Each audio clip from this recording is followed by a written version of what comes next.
welcome to Flat Earth Debate Live. I'm your host, Nathan Oakley, and if you are new to this channel, or you've not done so already, then be sure to subscribe, hit the bell notification icon, and join button if you'd like to become a Nathan Oakley 1980 channel member and keep up to date with the Flat Earth Debate. If you would like to support the channel, there is a super chat that runs alongside each of these shows while they are live. There's also a PayPal, Patreon, and crypto link in the info box below the video. Most importantly, if you'd like to join the discussion, simply mute the page you are currently watching, then click the link in the info box below this video to join the panel and express your views on the nature of Earth. If you do join, please don't swear. If you do, you'll be ejected, and if you are, please don't try to rejoin the stream using sock accounts. You'll be warmly welcome back on the next stream. Please also share the show on social media. Sharing the show obviously increases the live audience, but this in turn increases the chances of a more diverse panel, so please share the show on Facebook and Twitter. One last time, if you're new to the channel or you've not done so already, then be sure to subscribe, hit the bell notification icon and join button to keep up to date with the Flat Earth Debate. Now we are joined by Elijah, 10th Man, Neil, Brian, John, and a whole bunch of people in Discord. So welcome one and all. Good morning. Hello, everyone. Hey, good morning. Good morning. Hello, everyone. Good morning. Welcome one and all. Any evidence of a physical geometric sphere edge horizon, formerly known as Earth curvature? No evidence, Nathan. It only is in their model marked with an X, but doesn't show up in reality whatsoever. Nonsense. I don't know if it's the right time to say That's this. one. We were just speaking about surveying and people's pre-assumption that it's a sphere before they do it and then they measure it flat. And Nathan, you said to me just before you went live, you said, why don't they, or something about why don't they never pre-assume it's flat and then try and measure its sphericity. That would be an interesting thing to see what would happen. That would be an interesting little demonstration. If they presume it's flat and see if they can measure any sphericity. Wonder how that would work. That'd be strange. Well, yeah, strange, because they don't, because we can't, because we aren't. We're not on a sphere. Beyond the presupposition of a tangent plane and then they're measuring it flat with Cartesian coordinates, that simply would not be the case and would not work if it was a sphere. Yeah, it would be interesting if they had to just pre-assume it's flat first and then see if they can measure any sphericity. Because they're presuming it's already a curve before they measure anything. And then they measure it flat. Then they make a curve mathematically. But it'd be interesting to see if they just pre-assume it's flat and see how much curvature they can measure. Because we know that's going to be not. Well, we know the method and we've debunked it. I disagree. I disagree a little bit. Yeah, here's why I disagree. They measure it flat. They measure a plane to get their 90 degrees so the buildings look upright, right? So since they're measuring it flat, that's telling you that they can't do it the other way around. Now, the whole thing is they have to reify it into a sphere afterwards to keep up with the model. But when it comes to the nuts and bolts, it's always measured flat, a plane, and straight. That's the only way. And that's why the sextant works the same way. That same tool is the only way to work, is to have a flat surface. It can't work because you can't have a vertex on an arc. Two lines don't meet and make a corner. You can't have a vertex and you can't have an angle to the luminary. So just the sextant itself proves that they use that in the ocean, flat, and then they say, but I live on a ball.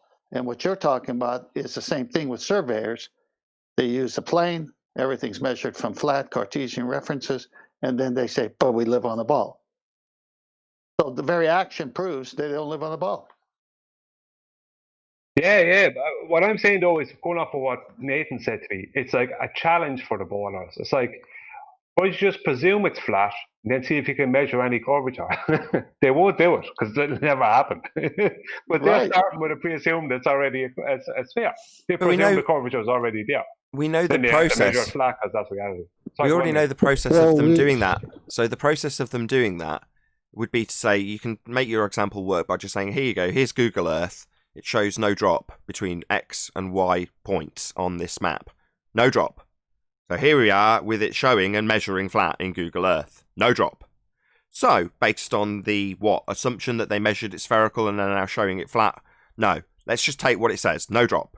Elevation the same between these 2 points. Now go out and measure curvature. All they're going to do is assume that the horizon is a physical geometric sphere edge. So we're back to the original question. Any evidence that there is a physical geometric sphere edge, formerly known as Earth curvature? Because that's what they have to do. Assume a point in the distance that moves with the bloody weather is actually Earth curve in physicality. Exactly. See, the problem. Yeah, the problem is like you gotta have a line of sight, right, or a tangent to the horizon being the physical Earth curve, right? But when they say it's refracted, you no longer have a line. No, you no longer have a straight line. They're saying how bent it is, how deviated from straight, refracted it is. Well, therefore, it's not a tangent anymore. So you can never derive a straight line and a tangent point to a physical geometric sphere edge horizon when they're telling us how non-physical it is and how bent the line is to it. Bye-bye globe Earth geometry. They debunk it when they tell us the line to the horizon's refracted. And what kind of refraction is that, Nathan? Terrestrial refraction, utilising the R value that initially required a tangent to be measured to a physical location they think is Earth curve called the horizon. And we're told how non-physical it is. And how the physical horizon only exists in Earth curve maths. And how we wouldn't expect to see geometry. Well, those all debunk the globe as a sphere that we're standing on. Because you'd need a tangent point to a physical horizon. You claim it blocks stuff in the distance. All your arguments start with the horizon. Hello? Well, you know what? Isn't the black swan us actually assuming a sphere of a specific size and then measuring it not to be the case? Correct. That's technically what we have done. Yeah, when we pointed out that it's begging the question to assume an R value and then make the assertion that based on the assumption of that R value, I will interfere with this particular building with the horizon that's physical at this value. And you go, oh, right, well, what happens if it's not matching with the weather that day? Oh, well, then we've got refraction. So that's where we start this argument. Them assuming R and then assuming it again with 7/6R terrestrial refraction. So we point out that's a logical fallacy. And they go, well, we already know we're on a sphere, so it's perfectly acceptable for us to automatically assume a 3959 radius value for a sphere we know we're standing on already, even though that's a logical fallacy. So then quantum erase says, okay, I'll assume it's a sphere to begin with, assert it, and then show how the geometric capabilities are breached by the black swan. And you only need one, because a hill is always going to be a hill blocking stuff behind it, regardless of the weather. Now, it can get closer, you can have fog obscure your view of that hill, but anything beyond that hill is always beyond the hill and obscured by it because of its physical parameters. Now, the hill in this example is Earth curve edge, the horizon that they think blocks things in the distance, like a hill would. That makes it physical. And they tell us at the moment how non-physical it is, thinking they've got a win when they tell us it's refracted with a geometric R value that they can't measure if it's refracted, leaving us in something known as Arwin's paradox. Hey, Arwin.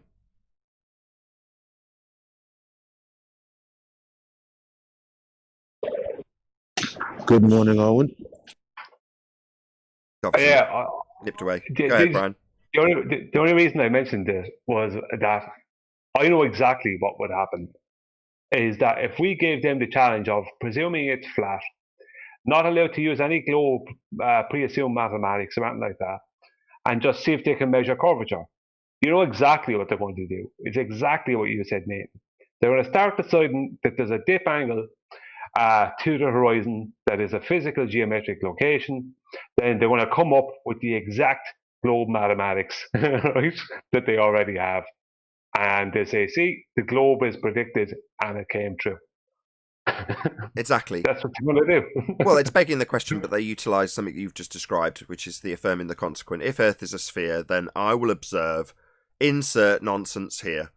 I observe, insert nonsense here, therefore Earth's the assumed sphere I assumed at the beginning of this example. Yeah, exactly. Insert nonsense. Yeah, that's exactly what they want to do. But how dare they try to have it both ways? Like prior to the Black Swan, as a matter of fact, happy belated birthday to the Black Swan. But how could you have it where prior to that, we spent countless hours arguing with people who would use the Earth curve calculator to say, see, look at these buildings, look at these mountains, look at that boat, look at those windmills. That is obstructed bottom up by physical Earth curve, according to this formula. And then we say, oh, look, the formula says that that physical Earth curve should start here, at this horizon distance, and it's not that distance.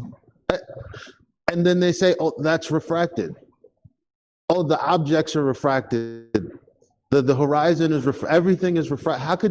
How could you be saying both things? The thing that's supposed to be blocking things all this time is no longer actually tangibly there.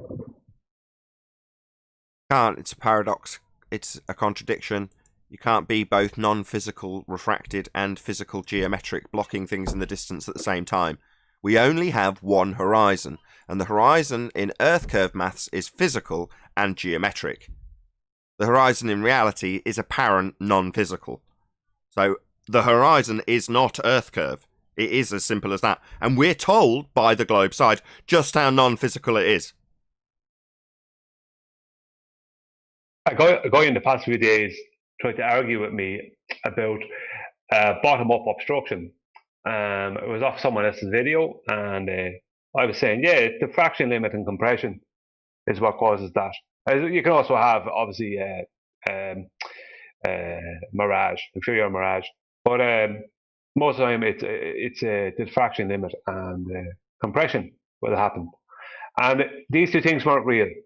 This is what I got. And then he couldn't deny the fraction, so he started having a go at me about optics, about how, because I used opticians as the optician's eye chart, as an example of diffraction. When you get the letters and the numbers and they're getting smaller and smaller, it gets to a point where you can't see them anymore. And he started saying, yeah, that's all mathematics.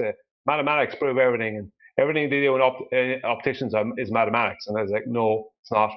I said, when you get an eye test, they check your eyes, they look into your eyes, the shape of your eyes, the shape of your different parts of your eyes, and different things is going on in your eyes. And then afterwards, they can come up with some kind of an idea of what lenses you need, blah, blah, blah. But the fight, I said to him, look, after a couple of few messages forward and back to him, I said, look, you don't, let's get down to the brass tacks. You don't have any reason for there being bottom-up obstruction, because you don't have a physical geometric horizon. So that's the end of that. And he came back to me with the angular resolution limit as some kind of an argument. It's like the angular resolution limit is just unbelievably similar to what your supposed globe mathematics for the horizon was. You know what I mean? It's like these people don't even realize that they're actually fighting their fight at times. It's sort of our fight. We don't have to provide an alternative for why things disappear bottom up at the horizon. When you are correctly identified already, the horizon's not a physical point. It's an apparent location where the sky and ground appear to meet. They don't meet. That's an apparent location, not a physical Earth curve edge obstruction like a hill. That's the end of the argument. Now, the fact that you were gracious enough to provide an alternative explanation isn't required. Now, the fact that he would then turn around and say, well, yeah, that's my argument. We have diffraction limits and it's optics. No, it isn't in your maths, though. Because in your maths, it's only utilising actual sizes for targets. So when you're looking at a 100-foot building in the distance, it doesn't matter if the 100-foot building's a mile away, 3 feet away, or 1,000 million miles away. In your depiction, side on with the side of your own head showing in the mathematics of a globe, that building will not change when it gets further away. Like the optician's chart, however, as things get further away, they get smaller. That's their angular size. That would be optics. The apparent size the things appear to be, well, the appearance of it getting smaller is not accounted for in Earth curve maths. It's always a 10-foot wall at 1 mile, 5 miles, 500 miles. It's always 10 feet. Or the building is always 10 feet. Why are 5 feet missing from the bottom of this building, you will be asked? It's like, what do you mean 5 feet? The building's really far away. Its angular size is really small. And against the deck, that limits the angle severely to the point where it can disappear through angular limitations. That would be resolution limit. Diffraction. Well, that's got nothing to do with feet and inches values you put in side view when you show me the side of my own head and compare it to a photograph. Where's the side of my own head in the photograph? Oh, right, you need to put it 90 degrees side on, show the side of my own head, so that the line between target and observer can have a whole number attached to the target, feet and inches or meters. Therefore, it doesn't change with distance. It's always the same feet and inches value, regardless of the distance you put it at, when you've got it 90 degrees side view, which is orthographic representations they use for Earth curve maths. And the reason the maths is similar to the diffraction limit is because they've taken the diffraction limit, hijacked it, and called it Earth curve. Yeah, I actually was in.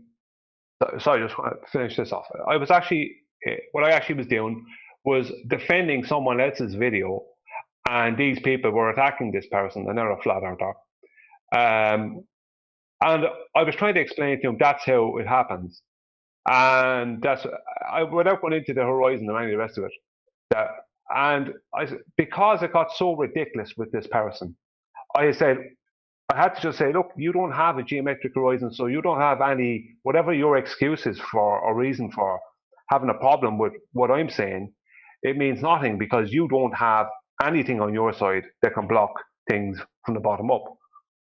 I said it's all gone. And I laid out all the necessary, don't have a geometric horizon, all the parts that were necessary to show. And the refraction, you can't even see the geometric horizon because the refraction is based off us actually seeing the geometric horizon. It's the whole paradox. I laid it all out, and and the person came back with a lot of nonsense. It's like eventually just went away because they couldn't do it and just went away. But it was like, why are you arguing with me for 3 days? 3 days it must have been, or 2 days, on this topic. When you don't have, you need to be focusing on what you don't have, instead of arguing with me about what is or isn't. Exactly. You no longer have a physical geometric sphere edge for a horizon. Therefore, why are you even arguing with me about your mathematics or your sphere Earth belief when the horizon's not physical anymore? The Black Swan debunked it. Your Earth curve died in 2020. That's the end of the argument. Because what are you going to come back with? What are you going to assert? Nothing. You've got nothing left. You don't have an R value, and you don't have an Earth curve edge at the horizon. Well, that's basically the sum total of your assertion that we're on a sphere. So you've got nothing then. Can you hear me, guys? Yep. Yeah. Yeah, okay. This is the dumbest thing the ballers do. How many times have we talked about pictures and our own experiences when we're, say, driving to a mountain and it's far in the distance and you hold up your thumb and your thumb's bigger than the mountain. As you get closer to the mountain, your thumb doesn't match the mountain because the mountain's actual size is appearing as you get closer to it. Now, when you were further away, the mountain size was still the same, but because of the distance, it looks smaller because of the deck and the angular resolution limit. Your thumb looks bigger than the mountain, but your thumb's not bigger than the mountain, you idiot ballers.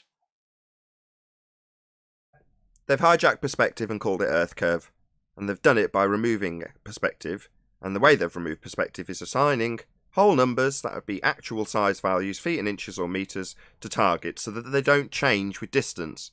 Therefore, if you draw a man on the left of a piece of paper, and you draw a wall on the right-hand side of the piece of paper, and you draw a line between them, you can write on that line 10 miles, 100 miles, 1,000 miles, and it makes no difference to the values that are ascribed to those two things. The wall will always have the same whole number actual size value. So therefore, as it gets further and further away, in reality, at probably a few miles, it would disappear from view. It's just too small. But in your Earth curve maths, well, you can see it forever. That's why the idiots on the globe side assume that on a flat Earth you'd see New York from Wales. They're just stupid. From Ireland, moreover. But, the point is they think you can see forever because in their mathematics they've excluded perspective. So they take that one step too far and say, well, why can't we see X city from hundreds, if not thousands of miles away? You're like, well, because it's too small. That's why. Well, there's another variable too. The atmos and the particles in it. Like, that's why the meteorologist comes on and he tells you the weather. He tells you that, hey, this is the visibility for today. Because you can't see sometimes to the next block if it's foggy enough. How are you supposed to see through miles and miles of atmos? Yeah, exactly. Which was my earliest explanation for it. It's like it's one of many. And they've given us lists of these explanations that we give by demonstration of how things can clutter up the air that you're looking through. Fog being the most easy to explain. Well, if you've got that, you're not going to see as far. It's just that simple. Well, in your Earth curve maths, you've only got one assertion for why things disappear into the distance. They disappear behind Earth curve. That's the only reason that you've got things disappearing at the horizon. And you can vary it slightly by utilising the begging the question fallacy of the R value that you're assuming to prove what you're assuming, and inserting it for a second time with 7/6R terrestrial refraction. All well and good 5 years ago. But now you don't have a physical geometric horizon, and therefore you don't have an R value. You can't start with the model by assuming an R value. We've debunked it. And you can't use the model to say that the Earth curve edge horizon's getting in the way of stuff. We've debunked it. Yeah, there's no atmos or perspective or effects, visual effects of any kind in their diagrams. And so when they think about the real world, they get a diagram in their mind. So the vision they see is a diagram, and this diagram is their reality, as opposed to what reality actually is, which is our reality. So there's no atmosphere and no perspective in the diagrams. Yeah, there's no perspective, there's no atmosphere. Not that that's begging the question as well, but atmo, I think it was Elijah who was using the correct terminology. Atmo just means air. Atmosphere is air in a sphere shape, so they can beg a few questions while they're assuming sphere-shaped air. But you're right, there's no perspective, and the way you know there's no perspective in the Earth curve maths is because the representation of the Earth curve maths shows you in the image.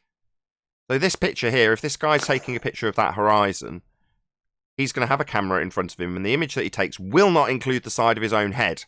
When you get to comparing it to Earth curve mathematics, you've got the target on the right, in this case the horizon, and the observer on the left, with a straight line drawn between them. Straight line that's later going to be bent, with the R value that's needing a geometric tangent line that's straight to derive it, paradoxically speaking. Point being that in their maths they exclude perspective by putting you into the image. When you take a picture, you're not taking a picture of the side of your own head, 90 degrees on from where you've took the picture from, with you and the target on the right. The target's in front of you, in this case the horizon running from right to left in the image. Well, in the Earth curve maths, the horizon's not left to right in the image, it's a single point marked with an X labelled horizon at the tangent point of the Earth curve edge that gets in the way of whatever they're saying you should qualify why so many feet or metres are missing at the bottom. Even though the thing could be hundreds of miles away. Very, very, very small, right? No, it's a mountain. It's 1,000 feet. Yeah, but it's only 3 pixels in the image. It's 1,000 feet. Yeah, but I can cover that with my thumb. It doesn't matter. Still 1,000 feet. Well, yeah, that's true. But you've excluded all aspects of perspective, and when bits of it start to disappear because they're too close to the deck with the most limited angle, they'll say Earth curve got in the way. Something's physically getting in the way. That horizon that's Earth curve. And no, it isn't. No, we've debunked that with the black swan. We've also demolished the R value because you can't derive it anymore. So you can't start with your model that assumes an R. You can't bend the horizon into a different position with R. It's all dead. The horizon's not physical. You don't have an R value. Earth, as a sphere, is dead. So basically, you're saying for the ballers, it can never be optical because they need that physical. Precisely. Optical can be physical. You can optically, physically see a hill in the way. But as soon as the physical geometric capabilities of that hill are pushed into a different position, it's obviously not a physical obstruction. If something behind the hill isn't behind it anymore, and the hill's behind the thing it's supposed to be blocking, then it isn't a physical obstruction. If you've got a shed beyond a hill that you can see quarter of a mile into the distance, and it's behind the hill, you can't see it. Well, if you wake up one morning and the hill that was obscuring that shed is suddenly behind the shed, and you go, hang on, obviously what I was seeing wasn't a physical hill in the way of the shed, because I can see the shed now, and the hill's behind it. Well, hills don't move. There is no physical way of moving an Earth curve obstruction that has a limit at a particular viewer height. If the Earth's a sphere with a radius of 59 miles, then every distance to horizon, the hill that obscures things into the distance according to them, can be no more than 1.22 times the square root of the observer's height in feet. That's it. That's where the physical limitations of a sphere lie, at the horizon. And if the horizon's beyond that, then we don't have a physical sphere edge. And when we point that out, they tell us just how non-physical it is, in spite of the fact they've spent 4 years straight using Earth curve maths to tell us that it's physically blocking stuff. I think it's time to shed that argument. Take them off the schedule. I think, Nathan, your example, you're very, very good at coming up with very simple examples. And your example of things getting smaller in the distance and how things don't have the same size, they have an angular size as you move away from them or they move away from you, is you standing next to a lighthouse and looking straight up at up along the wall of the lighthouse, whatever it is, 100 foot high. Then you move a mile away and you're looking directly at it. 2 miles away and you're looking down towards the top of it, only because of perspective. You know, that's the only reason. You know, there's no need for anything else. Well, as you've started this conversation, Brian, and I typically do this example with ballers that are less than cooperative, it'd be nice to have a succinct, concise back and forth on this particular subject. So I'll do it with you. Just play along. So would you concede, Brian, that if you took a brick, an 8-inch brick, and put it at a mile, there's a good chance you could just see that brick at the horizon? An 8-inch high brick? Just about. Let's just say, as I'm leading you that way, that you can see the brick at an 8-inch brick at 1 mile on the horizon. You can just make it out. Yeah, okay. If I now take that same brick to 5 miles, would you concede that the brick is now too small to see? Yes, absolutely. Would you also agree that if I was to then build 100 stories on top of that brick, massive skyscraper, that the brick at the bottom would still be too small to see, but you would indeed be able to see the rest of the skyscraper built on top of that first brick? Yes, that's exactly what would happen. So in spite of the fact that at a certain distance, one brick at the bottom, closest to the deck, is too small to see, the rest of the bricks moving up from the brick that's disappeared with a wider angle can be seen. So you still can't see the 8-inch brick at the bottom of the building because it's too small to see and has disappeared from view at the horizon at 5 miles. But the 100-story skyscraper has a wider angle, not limited by the deck because it's higher up. Therefore, the wider angle enables you to see the larger thing, but it doesn't mean that suddenly you can see the brick at the bottom. Ergo, one brick disappeared from bottom due to angular limitations. What's that I hear you say, globe believers? Only Earth curve causes that? No. Angular resolution limit. Things get too small to see. Yes. The 100-story high skyscraper you will be able to see, but that's only because its angular size is big enough to be able to see it. But you won't see the 8-inch brick at the bottom of that 5 miles away. Right, too small to see. But when you take a baller through that example, with a lot of obfuscation usually, you can get them to the point where they can concede that something that's very far away, normally you have to push the distance further and further. So at 20 miles, you can't see a single brick.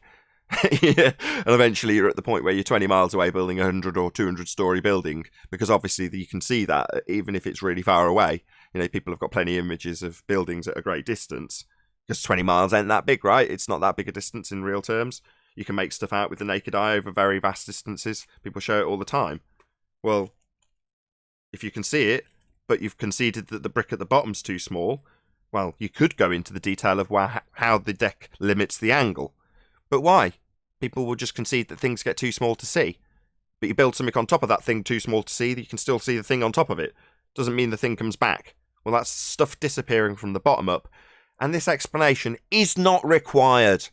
That was the whole point at the start of this conversation. Half an hour on Earth curve. I love it, Brian. The whole point of this conversation was where Brian started off by pointing out that his opponent doesn't have an Earth curve edge anymore. So what are you going to block the buildings with to assert that Earth curve's got in the way when you haven't got a physical geometric sphere edge for horizon anymore? Well, you've got nothing. You've lost, Globies. You know, their main game is to muddy the waters and drag out conversation as long as possible, because prior to the Black Swan, we would just rotate arguments. There would be Coriolis, there would be gas pressure without a container, and it would always just go into who can formulate the argument the best. Sorry for the trucks in the background. But now, no, we have the Black Swan, and it's like, no, for sure, no ifs, ands, or buts about it. That horizon is not supposed to be way back there. And we've never even talked about, well, we did, like, when the Black Swan first came out, but we never even talk about the little boat or buoy that's right there. You shouldn't see that at all. Yeah, exactly. Prior to 2020, because basically that argument is dominated by the Modus-Tollens formulation. If Earth a sphere, radius 3959, every distance to horizon can be no more than 1.2 times the square root of the observer's height in feet, and the image just shows it not being there. It's further. So, that's the end of the assertion based on the Modus-Tollens argument. But in 2019, someone would have taken the same image and said as follows: we can see too far. It's like, well, too far compared to what? When you use the Earth curve maths, beg the question of an R value and assume that the horizon's a physical geometric sphere edge, you can see further than you should based on that maths. Well, that's still playing into the wiring or the cognition that you should start explaining why things don't match with an automatic assumption of a sphere. It's like, I don't know, before the Black Swan, we had Ranty presenting his picture of a clock. And it's like, why are we saying we can see further than we should? What's the we should bit? The we should is attached to a sphere model, and the sphere model's dictating how far we should or shouldn't see? No. There's a clock, it's 20 miles away. That's the end of the explanation. No explanation required. Just, there's a clock, it's 20 miles away. Not, there's a clock, and there should be blah, blah, blah amount of Earth curve in the way. It should be blah, blah, blah behind a physical horizon. It's like, no, it's just a clock. What's that you say, Glober? No, it's a clock that's actually a hologrammatic projection of a clock from behind the reified edge of an Earth curve based on a geometric physical sphere edge horizon and an R value in these maths that show that it's behind the Earth curve but not behind the Earth curve, refracted up so you can see it as a hologram. That's my claim. What? I just see a clock. Why am I suddenly having to explain why it's not doing what a globe Earth model says it should do and describing it as a mirage because it doesn't match with some maths that you put us in side view and have the side of our own head looking at a clock? Who cares? It's just a clock. We see it because it's there.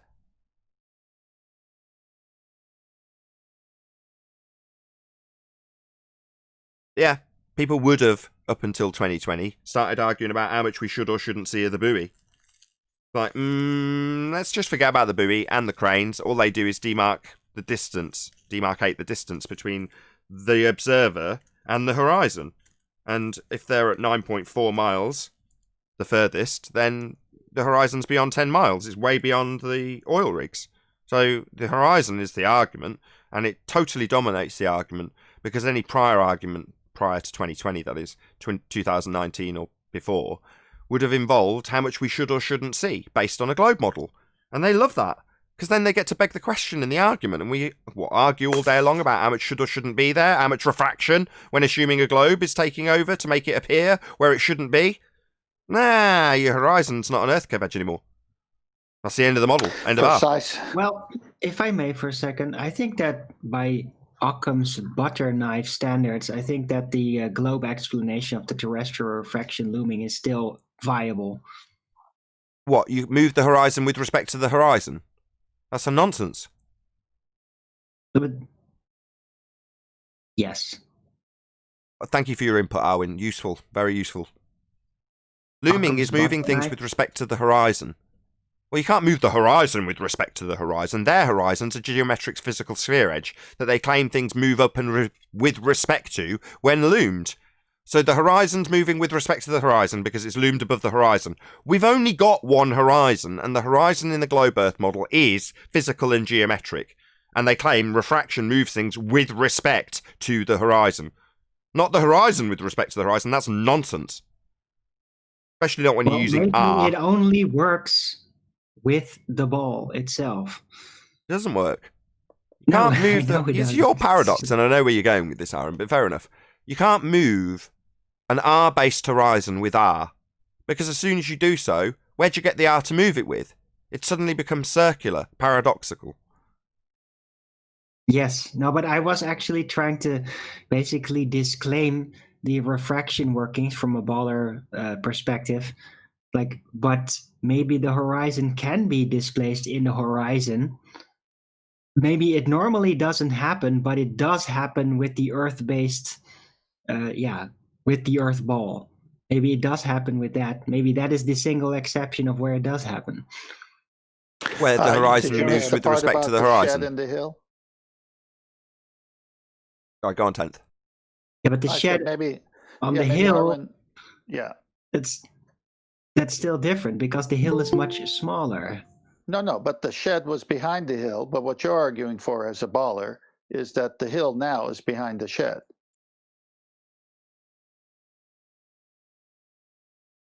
What? Why would you say that? Because you're going to move the horizon. You can't move the horizon. So since the ballers can't move the horizon. No, not physically, but optically. Okay, so it's the shed. Just that the hill is not big enough to make it seem like it's flat. Well, let's go through it then. So if you got a shed being hit by a hill, then the hill is blocking the shed. But what the baller would say, yeah, but on certain days, the shed is in front of that same hill and the hill moved. So if the hill moved, it's no longer physical, is it? Exactly. So on screen, Arwin, you've got it in the Hangout, right? There's a road blocked by a hill. Can you see that? Yeah. Now you wake up the following day and you take the same picture from the exact same location. And now this hill is over here behind the road. So the road's clear and you can see the cars going past.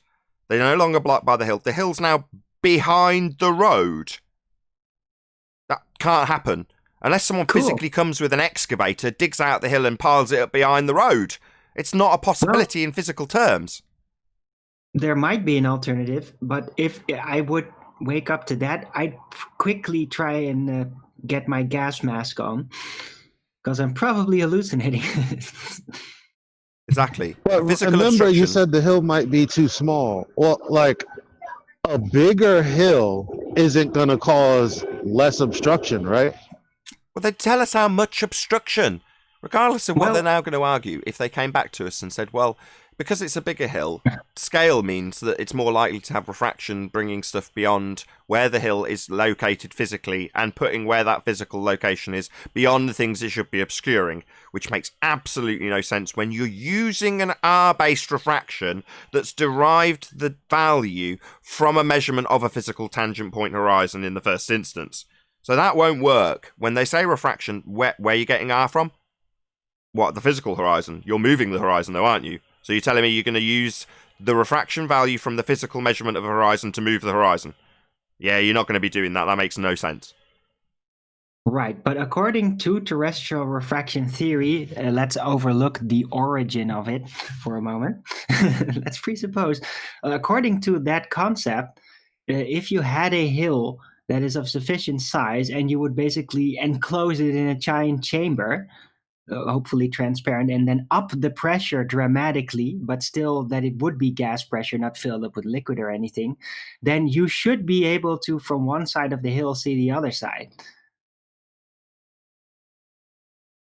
If you bend light at the rate of an R value that's requiring the horizon that you're using to measure that R value moving behind the position where it's derived from. That makes no sense also. Well, if the hill is spherical shaped enough, yeah. No, because the derivation of the R value in their model uses R, and that's measured from the horizon that's being moved. I know there's no proof that it actually works that way, but if it would work that way, then that is how it would work. If it would. There we go. If it did work, that's how it would work, but it doesn't work, so it doesn't work. So who cares? Hey, I made you talk about it. You're right. We've got 41 minutes of live show out of the first housekeeping question. That's got to be some sort of record, right? I think we did an hour before. You know the... Sorry, Arvin, are you finished?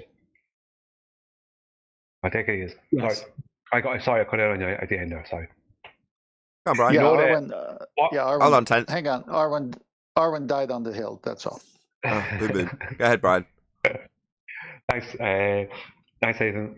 You know what ballers, the Andrew Thomas Young version of looming, which is not real looming, where objects appear above the horizon that would normally be below it. Notice nonsense. Well, I videoed what that really is. And what that was a hijacking of an inferior mirage at the bottom of something on the horizon.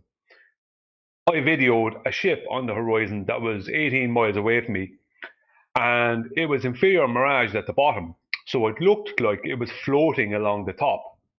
If you were to look at it from from a position where I was with your naked eye, or even with maybe a binoculars that wasn't that strong, but because I had a super zoom camera, or I have a super zoom camera, when I was looking at it, I could zoom right to it, and you could see, and I videoed it and took stills, there's just inferior mirage at the bottom of the boat, bottom of the ship. So it looked like the ship was floating along the top, as if it was somehow miraged up there itself, but the only mirage was happening at the bottom of it. It was an inferior mirage. So they just hijacked that. But the ballers could never come up with what they termed as looming, because it became something ridiculous for them. Because like you have people come up with super looming, then infinite over 6 looming, all this nonsense. It's like they can never come up with it, because all it was just inferior mirage at the bottom of a boat or something in the distance, making it look like it's floating above the horizon. Yeah, that's all it was.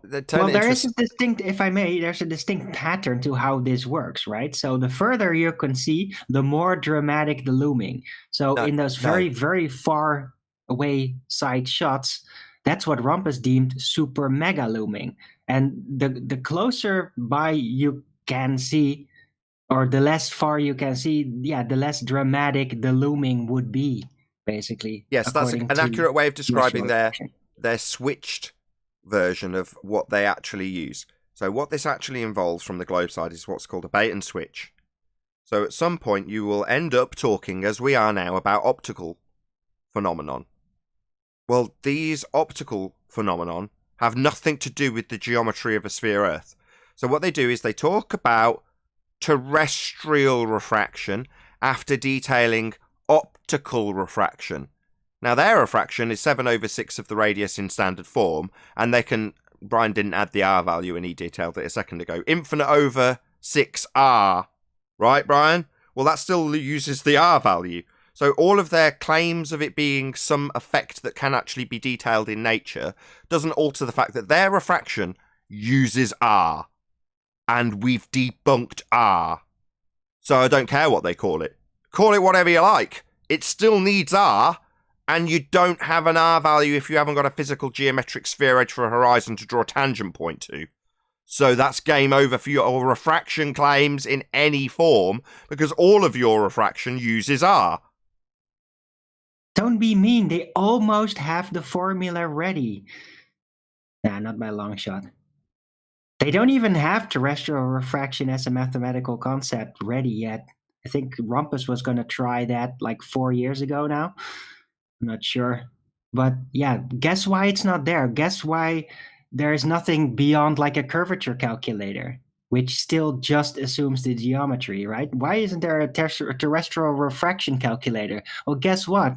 Because the formula is just unattainable. It's fractal in nature, because it has to constantly adapt to explain the sides that are flat into that curve somehow.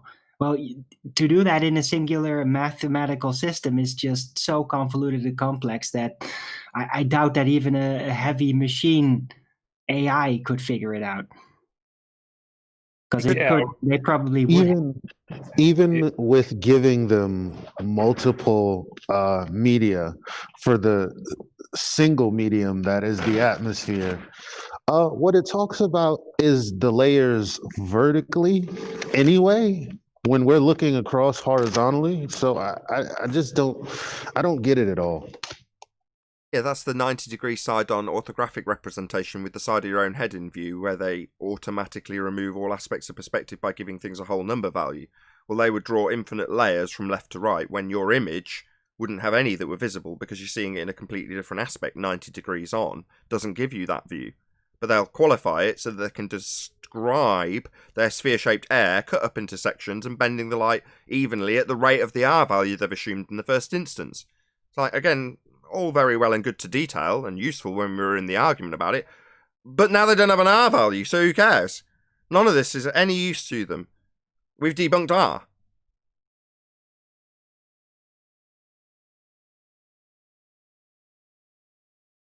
What Arvin said there about they never came up with a 7/6 OR calculator was very good, Arvin, because if they had come up with that, then they would have been found out much faster, because it wouldn't have been, because they would have had to stick to a certain refractive amount of effect. And what would have happened is very fast it would have been shown, well, that doesn't match this observation. So straight away they're in trouble. Yeah, but the problem would be is that to get an actual mathematical formula to account for all of the sites will make it a giant pile of code that nobody's going to be able to decipher at some point because it gets so convoluted and complex. And that would reveal that it is obviously not a natural system, that it is actually reversed engineered. Yeah, but I mean, the formula itself would reveal that by its sheer size. Yeah, but my point being is that they couldn't get that wrong even once. If their calculator for that was wrong even once, they were in serious trouble, because this is before Black Swan. And the reason they were is that before Black Swan, they throw out all kinds of things, just like infinite over 6, or I should have said or, Nathan, you're right. Infinite over 6R, which is crazy amounts. Whereas that gave them a huge scope of BS to throw out whenever they saw an observation that didn't match what would suit their calculator, their curve calculator. But if they had a 7/6 OR calculator, then as soon as something didn't match that, that was the end of the game. That's why they never come up with that. That was the very reason. Yeah. I'd go more with reverse, like what Alwyn's saying, Brian. It's that we get a picture and we look at it, and if 7/6R was applicable, then they'd be happy with that.